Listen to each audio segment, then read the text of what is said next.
sa taong sinasamahan, sa community kung saan ka belong. Naging puno ba yung seed dahil magaling siya?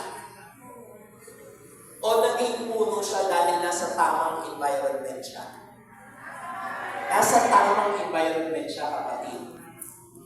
So, ang IM Worldwide, hindi mo itong kailangan magaling ka. Di ba? Hindi siya ganun.